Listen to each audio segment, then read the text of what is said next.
Texas Crossroads, Chapter 4, Part 3. Pirates and Insurgents. By the time the Antonio and Martinez arrived in Texas to take over as governor in May of 1817, things had reached the breaking point. Agriculture in the province had completely broken down, and grain shipments from Cahia were unreliable and inadequate to meet the Texas needs. Norteño and Lipan raids had left a considerable number of Tejanos dead, with others taken as captives. Not to mention the destruction of herds with Ignacio Perez and most of the others able-bodied men in the province impressed into active militia service. Cultivation of even subsistence crops proved extremely difficult and dangerous. The situation had become critical as Texas faced a new wave of invasion from the United States and beyond. In late 1815, a former U.S. military officer and member of the Gutierrez-Manji expedition, Henry Perry, organized a successful, though minor, invasion of Galveston Bay and occupied the mouth of the Trinity River. He was joined in the area in September 1816 by Luis Michel Araya, a pirate who had sold his services to a group of New Orleans conspirators intent on turning the Mexican War of Independence to their own advantage. Setting up headquarters on Galveston Island under the authority of the Mexican rebel agent Manuel de Herrera. Aurore was soon joined by other pirates, the brothers Jean and Pierre Lafitte. Spanish authorities, aware of these activities, could do little but stay informed and bribe their time. An abortive invasion of Mexico agreed upon by Perry, Aurore, and the newly arrived insurgent of Francisco Xavier Mina in April 1818 became the basis of the first of a number of expeditions intended to bring about the separation of Texas from Mexico.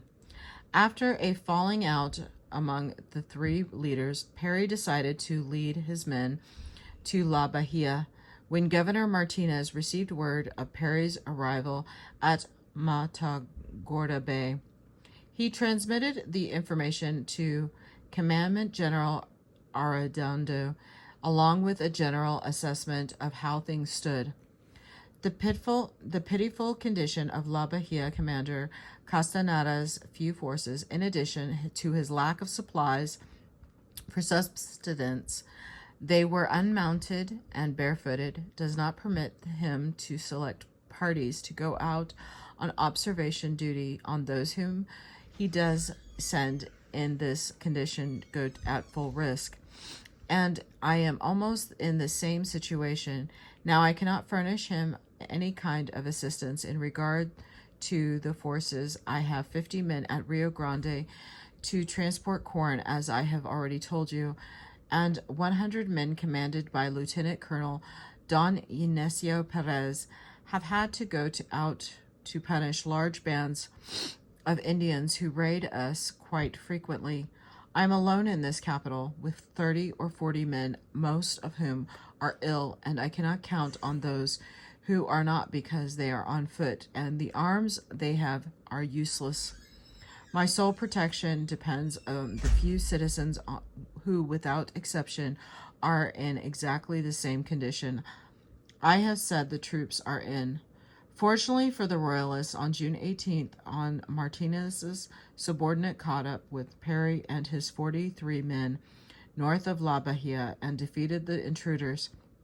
Despite the problems and his limited ability to carry out any consistent reconnaissance beyond the vicinity of Bexar and La Bahia, Martinez was resourceful enough to confront the major challenges that presented themselves in the last 3 years of Spanish rule from 1818 to 1821. Certainly the presence of Lafitte brothers who had usurped Aurore's position in Galveston was not a critical issue for the Texas governor. The pirates were interested in maritime conquest, and Texas was receiving no seaborne traffic that might be affected.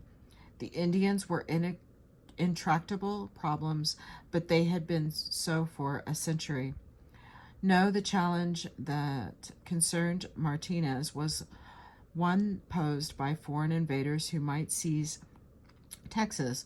One such challenge arose in 1818 when a large group of Napoleonic exiles attempted to establish a French outpost in the Trinity. Charles Lamond, a general in Napoleon's army, led more than 150 men and a few women and children to spot near the present town of Liberty, who they built a fort called Champ de Asile. Although Lallement claimed that his followers were peaceful agricultural colonists, the military nature of the encampment of the 600 muskets and 12,000 cartridges, and the failure of the colonists to clear land and plant crops points to other purposes. From the Spanish ambassador to the United States came word that Lalament's intention was to occupy part of New Spain in order to proclaim Joseph Bonaparte king of Mexico. Martinez could do little but send out scouting parties during the months following the initial word of the arrival of the French. It was only in mid-September that Captain Juan de Castaneda, former commander at La Bahia and now in charge of the Alamo Company, set out for the Trinity with 240 men. His orders, beyond expelling the French intruders, included driving out squatters and Indian traders, punishing the local Indians who had sided with the foreigners, and destroying the abandoned settlements of Nagaroches. Fortunately for the Castaneda, when he arrived at Champ d'Asile, he found that the French had already abandoned the fort and taken refuge on Galveston Island. Although he sent an ultimatum ordering them to immediately depart or surrender, he had no boats to cross the bay and was in no position to attack. Neither was he in a position to carry out punitive campaign against East Texas Indians or even to drive out squatters and illegal Indian traders. Castaneda had to be content to tear down the French fortifications and cabins and head back to Bexar. The close of the Spanish era. The good news that Captain Castaneda brought back from Galveston Bay marked temporary improvements in Spanish fortunes in Texas.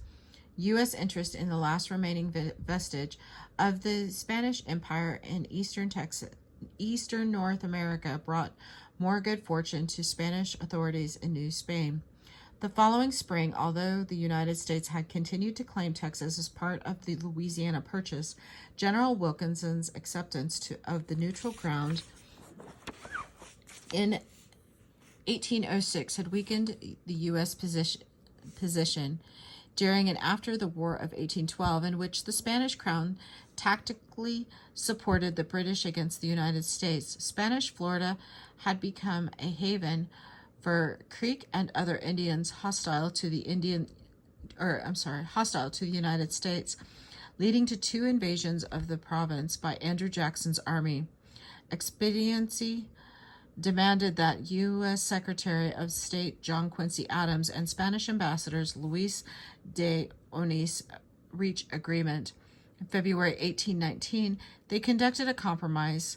Spain would keep Texas but give up Florida. Perhaps Secretary of State Adams and the President James Monroe concluded that Spain would not long be in control of Mexico, and that Texas would naturally fall into the United States soon thereafter. Whatever the case, the Adams-Onís Treaty, also known as the Transcontinental Treaty, did not win the approval of Western political interests, who had long been advocating Anglo-American expansion in that direction. Certainly the speculators who had backed Perry, Ari, and Mina would not still for the Yankee Secretary of State giving away American rights to Texas. Meeting in New Orleans in May, the group began organizing an expedition to liberate Texas from Spain. At Natchez, too, irate citizens of the West organized to bring about proper resolution to the situation. The conspirators found the men to lead the liberation of Texas in James Long, a Natchez merchant and veteran of the War of 1812. What has come to be known as the First Long Expedition began in June of 1819, when an advance party of 120 men crossed the Sabine and occupied Nacogdoches. Long arrived later in the month and immediately organized a government that declared the independence of Texas on June 23, 1819. The document, drafted by Long and a group of Anglo-American supporters, presumed to declare the citizens of Texas have long indulged the hope that in the adjustment of the boundaries of the Spanish possession in America and of the territories of the United States that should be included within the limits of the latter. One of the new government's first acts was to grant each soldier in the army 6,400 acres as compensation for service. Within a month, Long had more than 300 men at his service, including Mexican insurgent Bernardo Gutierrez de Lara, Tejano rebel Vicente Terren, the Anglo-American Indian agent John Sibley, and former Spanish Indian agent Samuel Davenport. To counter this new threat to Spanish sovereignty in Texas, Governor Martinez turned to Ignacio Perez. Dire as circumstances were, Tejanos had not given up on the land of their birth, and some even rose to a high level of prominence. Among these was Perez. Descended from original military settlers and Canary Islanders, he had become a prominent rancher and militia officer at Beck. He was also a staunch loyalist. His daughter was married to former Governor Cordero. Among his services to the crown would be an 8-month stint as interim governor of Texas between 1816 and 1817. Promoted to lieutenant colonel for his services against the Gutierrez-Magui expedition, Perez became a trusted field commander in the chaos that followed the insurgency.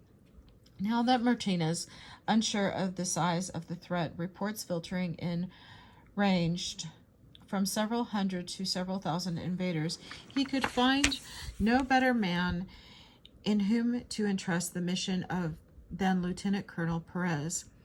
Mustering 550 men, 2 cannons, 525 pack mules, and enough horses to provide each man with 2 or 3 remounts, the small army left Beck on September 27, 1819. Perez's instructions were not only to drive out all foreigners from East Texas, but to punish any Indians in the area who had supported the intruders.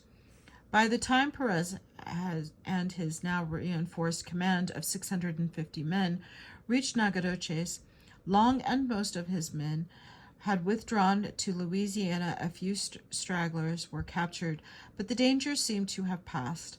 Perez's pardoned some of the remaining residents of the Nacogdoches on the grounds that they had joined the rebels only because they could not resist.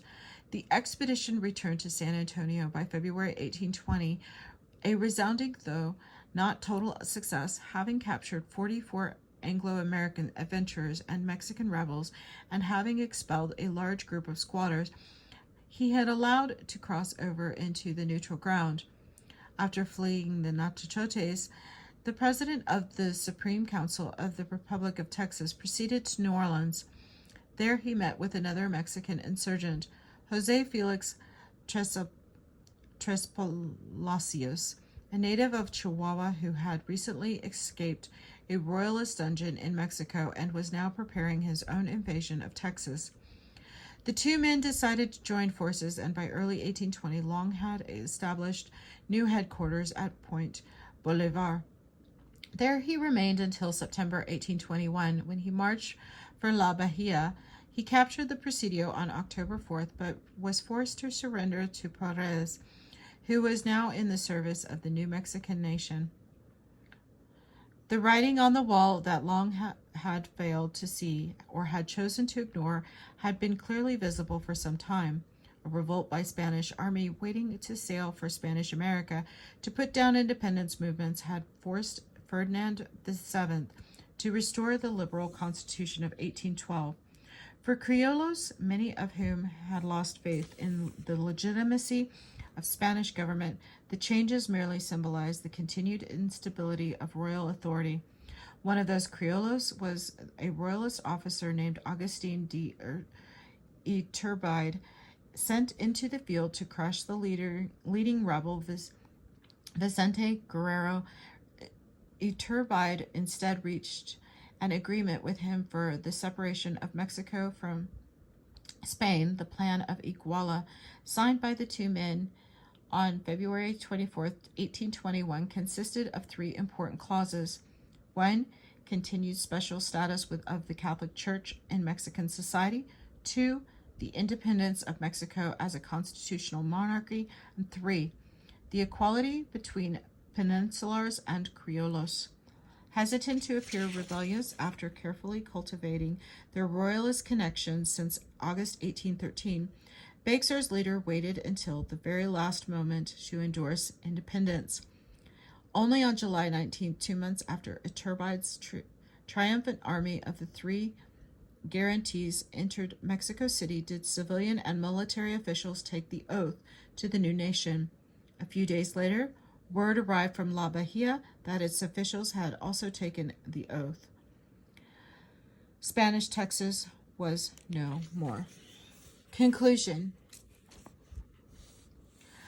In the second decade of the 19th century, the progress of the previous century had been almost totally undone. The extent of the damage done by the adventurers, insurgents, royal armies, and enemy Indians made Texas appear to be, quote, wild, howling, interminable solitude to Stephen F. Austin as he traveled from the Sabine toward San Antonio in summer of 1821. Austin's father, Moses, one of the Anglo-Americans who had settled in Spanish Louisiana, had lost everything during the Panic of 1819 and had looked to the green pastures of rich bottom lands of Texas to restore his fortunes. He had come to Bexar in December of 1820 with a proposal to settle 300 Anglo-American Catholic families on the Brazos or Colorado River, and Governor Martinez and Commandant General Arredondo had been so desperate to do something for the forlorn province that they had agreed to the plan. In early 1821, Texas consisted of little more than the San Antonio River Valley settlements of San Antonio, de Bexar, and La Bahia del Espiritu Santo, with a population of about 3,000. Ranches throughout the area were largely abandoned, and most cropland lay fallow. The settlers of La Bahia were able to reap only a meager harvest that could not possibly meet the even subsistence needs. The Presidio Company had no horses and remained barefoot. Conditions at San Antonio were equally bad. A major flood in July 1819 had added to the local misery, as had field fires intentionally set by enemy Indians. As a result, harvests were poor or non-existent, and the towns found themselves at the mercy of whatever convoys of corn and flour could make it up to the road from Rio Grande and Laredo. Former Royalists and former Republicans were now all Mexicans. Surprisingly, they seemed to put aside previous differences and began the rebuilding work. It would take all their energies and talents and a large amount of outside help to rebuild what is now Mexico's Texas. The new government negotiated with the Indians, who had helped bring Spanish Texas to its knees and who controlled the vast majority of Texas. In 1821, then, Texas remained an abstraction that meant different things to different people, and nothing at all to others. To Tejanos, the Hispanic population with roots in a century of frontier survival, it represented a homeland whose potential would not be realized until the Indian problem was solved and immigration fostered economic development. To Mexican national officials, Texas represented the inheritance from Spain of a border region, the control of which required resources well beyond the reach of the new nation. To many American frontiersmen, Texas represented the unredeemed portion of the Louisiana Purchase, while to the others it was a natural extension of the quickly expanding Cotton Kingdom. Finally, to those Indian peoples who had migrated to Spanish Texas, fleeing land-hungry American frontiersmen, it was the last hope to live as free and independent people. While the indigenous peoples who persisted, there was no Texas at all. Only the hunting grounds and village fields and the trails that ancestors had carved out of the brush and forest generations before that they would defend against all combers. This is the end of chapter 4, part 3. Thank you.